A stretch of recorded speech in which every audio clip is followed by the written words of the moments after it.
Today I have the pleasure to talk to Pastor Philip Dupont, a former mathematics teacher, now a pastor. Pastor Philip, how long have you been teaching mathematics? Oh, some years. I've been studying. Originally, I'm from France. I'm French, and studied at a university in Paris. Studied math, physics, and astrophysics.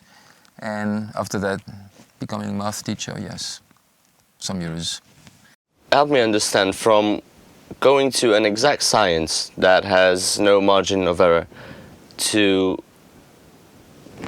becoming a pastor and sharing with people something that, an entity basically that has no shape, form, no proof basically of existence. How was that for you, that change? Yeah, actually it was not a change in that sense, because I grew up in a Christian environment. My parents were believers, and so I grew up knowing, somehow having the knowledge that God was a reality, and miracles happened, things which were not, there was no scientific explanation for how did that person got healed or got helped, or financially or in other ways. And at the same time I was studying math and physics, which are exact science. But there was no opposition in my mind, because somehow I had that perspective that God was the creator. That was my faith, my belief, basic belief. And if he was the creator, then human beings had to be interested and hungry to know how things are working, how things develop, how things operated. And when I studied astrophysics, it was the planets and things like that.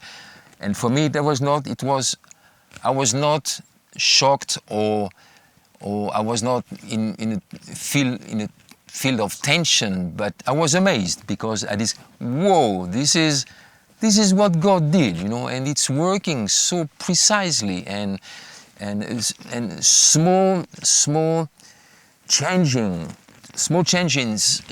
in all this system running around and so on would become a disaster, cosmic catastrophe. Life on Earth would not be possible. The planets would just round off their curves and so on. So I didn't have a problem. I was just amazed, actually. It was the opposite reaction, you might say. So it was not a problem. Then when I continued to study and also left the study, because I changed my professional direction, became a pastor and so on.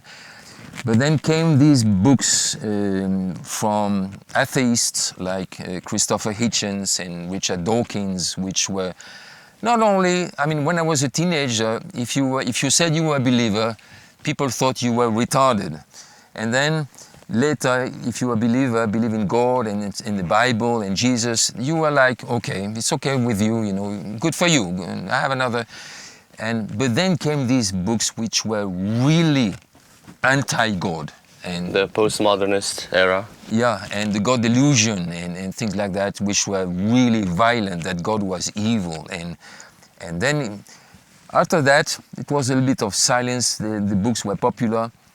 But now the last 5, 6, 7 years, there are voices from the non-Christian world, and they are voicing new approaches to nature, to creation and so on.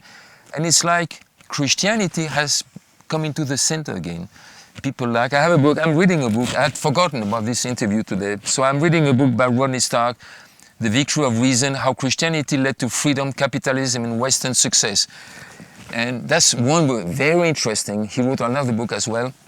And there is a historian right now called Tom Holland, who, not a believer, not a Christian, who speaks about also how Christianity actually has never been in opposition to science. Actually, he goes even as far as to say that Christianity might be the reason for the emergence of science, because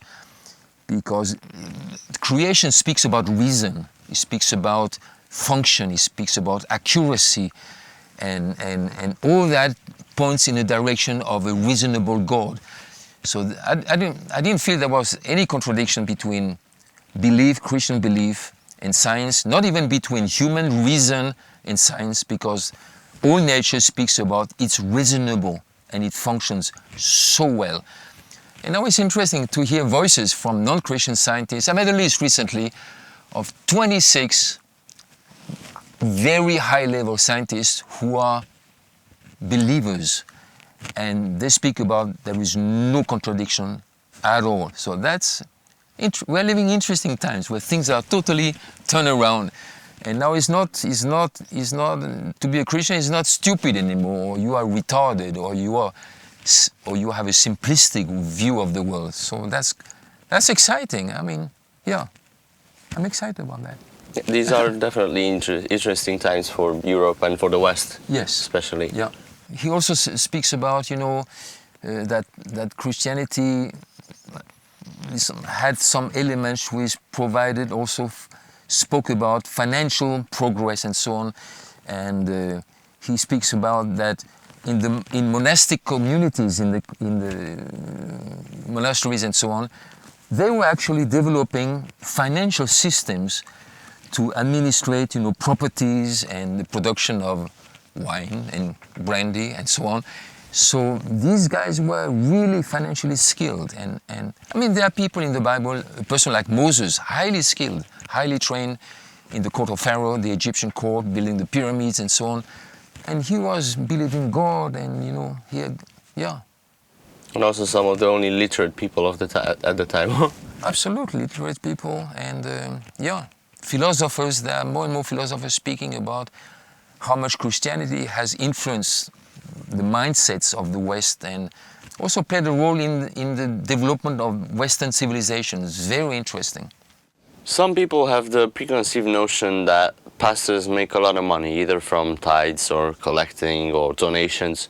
How true is that in your life? Of course, I cannot speak of all pastors, but in my life, I have been paid. I'm retired because I'm 73 years old. I'm still working full-time, but I don't have a salary. But my salary has been quite usual, quite average salary, could be compared with the salary of a school teacher or a nurse, experienced nurse. And in our church circle, the board is deciding the salary of the pastor. So I cannot take an offering and empty the offering in my pocket and say thank you very much and may God bless you, because obviously he blessed me through you financially, so may God bless you as well.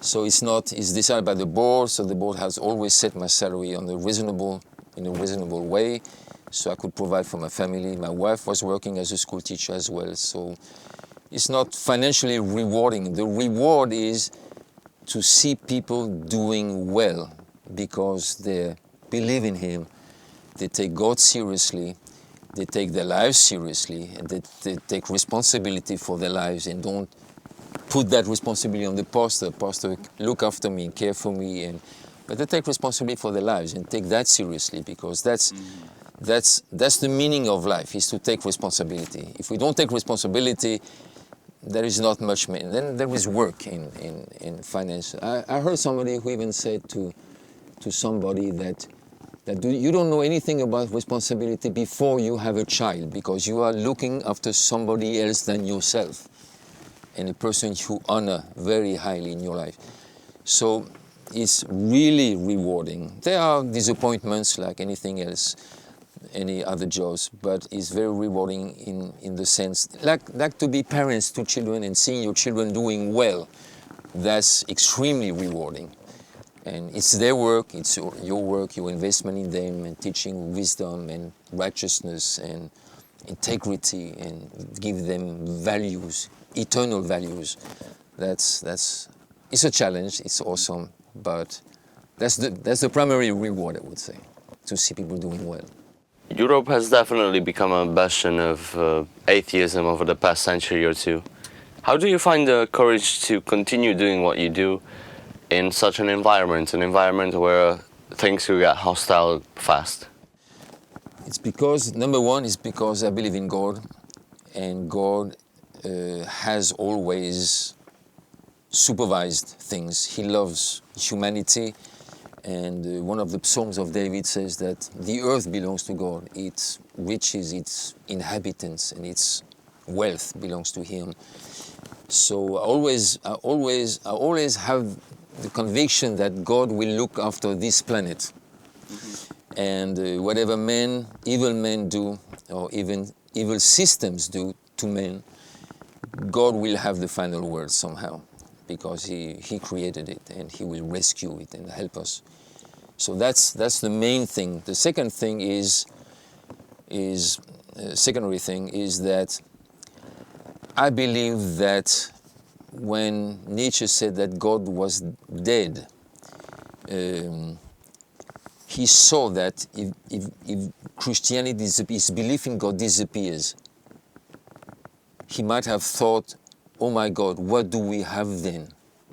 Because if all these values, all these truth and all these basic fundamental things in Western civilization, if they disappear, what will replace that? And I think we have reached a place now after, a century, the last century, which was the most murderous century. Then some people say, I don't know, I'm not a historian, but some people say that there were more people killed in the last century than all centuries up to then. I don't know if it's true, but if it's the case, then maybe when we have, left God or forgotten Him intentionally or not unintentionally, maybe now we are reaping the consequences of that, and maybe it will produce an awakening among people. And I can see that because I follow a bit YouTube, philosophies and thinkers, and we talked about Jordan Peterson. I've listened to him as well, and somehow there is a new hunger for. I mean, I was amazed that, to take Jordan Peterson as an example, I was amazed that he went through the book of Genesis, and thousands of people came to him, listened to him for 2 hours or 2.5 hours, non-stop, speaking about Abraham and Sarah and Isaac and Jacob. And I'm thinking, something is going on. There is a new hunger, and a lot of young people, a lot of young men as well, which he was criticized for, and but still amazing. When did we hear people on that level of intellectual capacity and international influence bring thousands of people, sold out auditoriums, to hear him talk about Abraham and Sarah and Jacob and Moses? It's like, whoa. So maybe things are turning now, and there will be in your generation, next generations. That's why I'm amazed that in my personal life, for example, in pastoral life, I talk more with young people than with my own generation, and I am very satisfied with that, because I can help them to define things, and yeah, I do my best at least. So this pretty much concludes the interview with Pastor Philip Dupont, a man of science who decided not to leave science behind in a pursuit of God, but actually married the two together. Exactly. Pastor Philip, any thoughts that you want to share with us as a closing statement? Yeah. I'm reading this book, I mentioned that for you previously, Rodney Stark, and he writes, let me read the passage from this book, which is called The Victory of Reason, How Christianity Led to Freedom, Capitalism and Western Success. This is what he wrote here. Moreover, because God is a rational being and the universe is His personal creation, it necessarily has a rational, lawful, stable structure awaiting increased human comprehension. This was the key to many intellectual undertakings, among them the rise of science. The so-called scientific revolution of the 16th century has been misinterpreted by those wishing to assert that an inherent conflict between religion and science. Some wonderful things were achieved in this era, but they were not produced by an eruption of secular thinking. Rather, these achievements were the culmination of many centuries of systematic progress by medieval scholastics, sustained by that uniquely Christian 12th century invention, the university. Not only were science and religion compatible, they were inseparable. The rise of science was achieved by deeply religious Christian scholars. That is fascinating. Thank you so much, Pastor Philip. You're welcome. Pleasure.